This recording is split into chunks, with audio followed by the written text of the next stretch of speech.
Hey everyone, welcome back to Lazyboycrypto. CBDCs, or central bank digital currencies, are digital currencies issued by a central bank that are designed to function as a digital version of a country's fiat currency.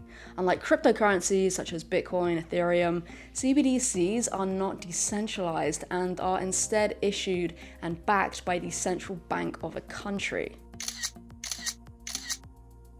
And the purpose of CBDCs is to provide a more efficient and secure means of conducting transactions and payments, while also providing greater control and oversight to central banks over the monetary system. So some potential benefits of CBDCs include increased efficiency.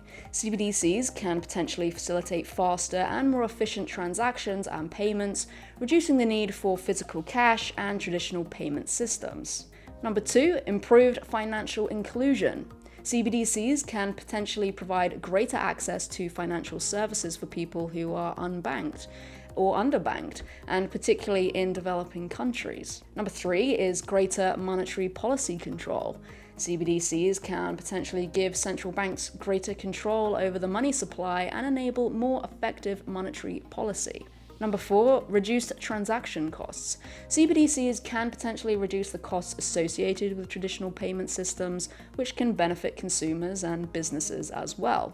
However, there are also some potential risks and challenges associated with CBDCs. These include cybersecurity risks. CBDCs will likely face cybersecurity risks, and if a system is compromised, it could lead to significant financial losses and disruptions. Number 2 is privacy concerns. CBDCs could potentially raise privacy concerns as central banks would have access to more detailed information about transactions and your financial activities. Number 3, CBDCs could potentially disrupt traditional financial intermediaries such as banks and payment processors, which could have a broader implication on the larger financial system. Number 4, adoption challenges. The adoption of CBDCs may be slow, and consumers and businesses may be hesitant to switch to a new digital currency system. And reflecting on this, here are 2 examples of how the public is hesitant to use CBDCs. In Shenzhen, a metropolis in southeastern China, it's begun distributing Digital Yuan hard wallets, but the demand has been lower than expected. The initiative was launched in collaboration with the Bank of China and Octopus Cards and aimed to provide visitors with convenient and secure digital payment services. However, as of 26th of February, only 625 visitors had taken advantage of the offer, falling short of the goal to distribute 50,000 digital wallets by the end of March. Despite China's efforts to promote CBDC adoption, including testing in at least 26 provinces and cities across the country, the project faces challenges such as limited use cases and competition from established payment services such as Alipay and WeChat.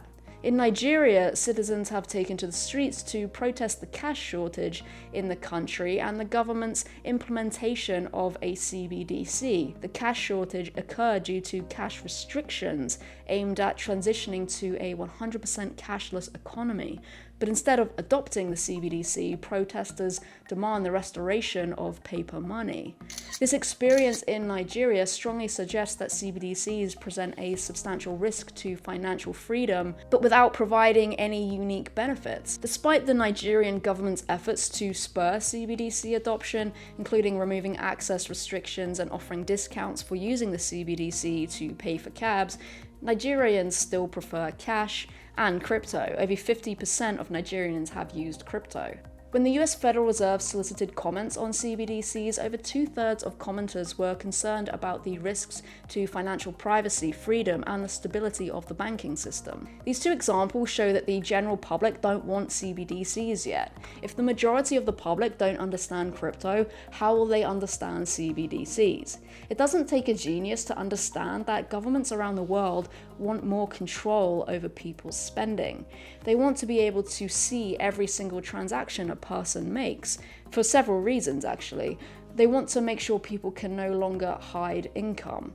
So they want to make sure that people pay the correct tax. They want to be able to track criminals more easily as well. And they also want to stop people using cryptocurrency. But But people don't want the government to have more control. Privacy is already a major concern. And when so much of our lives is online, there's no way that we will want the government to have access to every single transaction we make.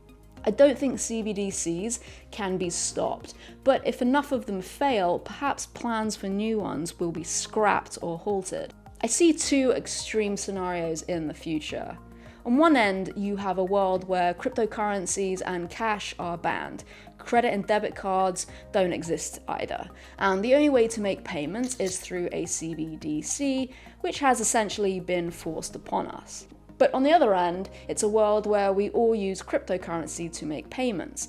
Apple adds its own crypto wallet to Apple Pay, and you can now send money to other iPhone users in seconds. Amazon accepts crypto, and there's not a single CBDC in sight. I think in reality though, the future will be somewhere in the middle. Perhaps crypto and CBDCs can coexist. The Bank of England is looking to issue a CBDC of its own called the digital pound, and they explain that cash would still exist and that no one would be able to see your transactions. So then, what is the point of this CBDC? It seems to be a way of replacing debit cards. You'll need to top up your digital wallet from your bank account in order to make payments. You'll tap your device as you do now with Apple Pay. They say it will bring efficiency and choice to the public, which I can see, but not for a long time. People simply don't understand digital currencies, and CBDCs are no different.